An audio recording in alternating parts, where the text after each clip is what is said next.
अस्सलाम वालेकुम, नमस्कार। आज प्यार मोहब्बत की कोई बात नहीं होगी, कोई शायरी नहीं होगी।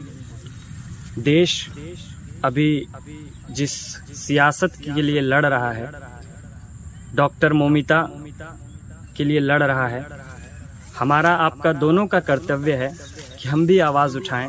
हमारी आवाज़ की जीत तो नहीं होती है, लेकिन एक दिन आएगी जब हमारी जीत होगी। इसलिए मैं शेर व शायरी में शायर हूँ। मैं किसी प्रोटेस्ट में शामिल नहीं हो सका, लेकिन मैं कोशिश करता हूँ कि अपनी शायरी से उस दर्द को गा सकूँ जो अभी पूरा देश गा रहा है। मैं पढ़ता हूँ चंद एक नज़्म और मैं कोशिश करता हूँ कि डॉक्टर मोमिता के दिल की आवाज़ को इस शायरी में बयान कर सकूँ। सुनिएगा।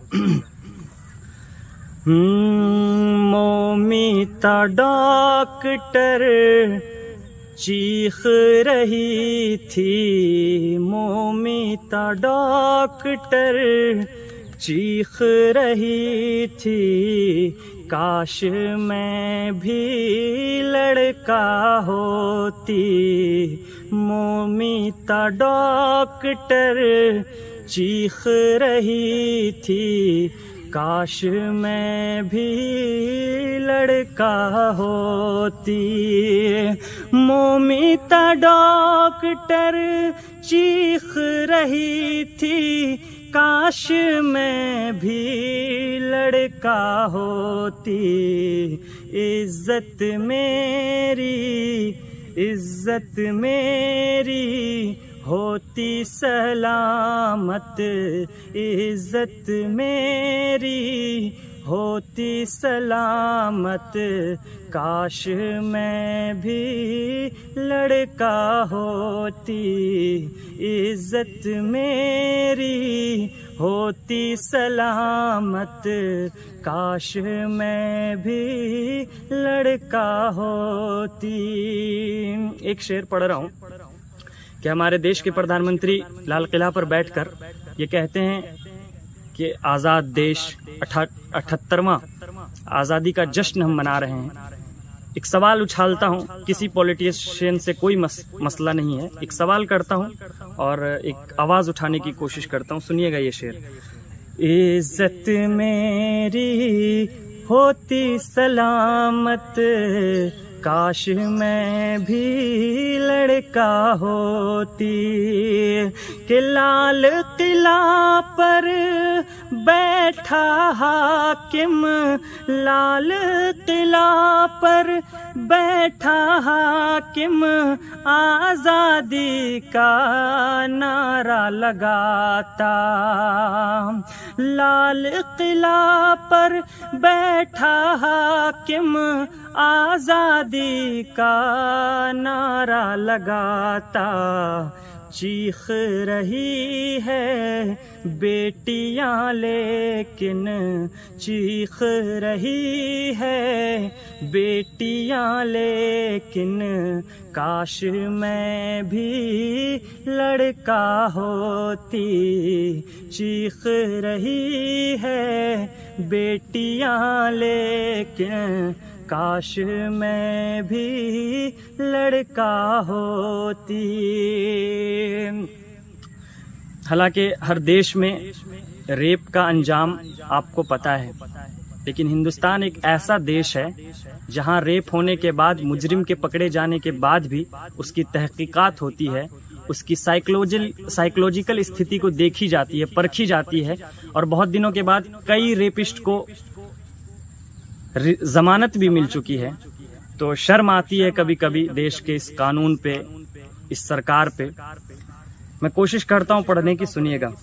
हाँ, मोमिता डॉक्टर चीख रही थी, काश मैं भी लड़का होती। के फांसी चढ़ाओ जालिम को तुम, फांसी चढ़ाओ जालिम को तुम, वरना याद रखना तुम भी। फांसी चढ़ाओ जालिम को तुम, वरना याद रखना तुम भी। कल को तेरी बेटी कहेगी, कल को तेरी बेटी भी कहेगी, काश मैं भी लड़का होती। कल को तेरी बेटी भी कहेगी, काश मैं भी लड़का होती। मोमिता डॉक्टर चीख रही थी, काश मैं भी लड़का होती। आखिरी बंद पढ़ रहा हूँ और मैं किसी प्रोटेस्ट में तो शामिल नहीं हो सका, लेकिन एक शायर हूँ, कोशिश करता हूँ कि अपने दर्द को शायरी के जरिए लोगों तक पहुंचाऊं और मैं भी हिस्सा लूं उस प्रोटेस्ट में जो लड़ी जा रही है इस देश की हुकूमत से। एक शेर और पढ़ता हूं, सुनिएगा। मोमिता डॉक्टर चीख रही थी, काश मैं भी लड़का होती। के डूब मरो ए जालिम हुकूमत, डूब मरो ए जालिम हुकूमत, कैसी तेरी आज़ादी है। कंगना रनावत कहती है कि 2014 में देश आज़ाद हुआ और पहले जो आज़ादी मिली थी वो भीख में मिली थी। तो आज मन कर रहा है ये शेर पढ़ने का, सुनिएगा। कि डूब मरो ए जालिम हुकूमत, कैसी तेरी आज़ादी है। अब तो डॉक्टर भी कह रही है, अब तो डॉक्टर भी कह रही है, काश मैं भी लड़का होती। अब तो डॉक्टर भी कह रही है, काश मैं भी लड़का होती। मोमिता डॉक्टर चीख रही थी, काश मैं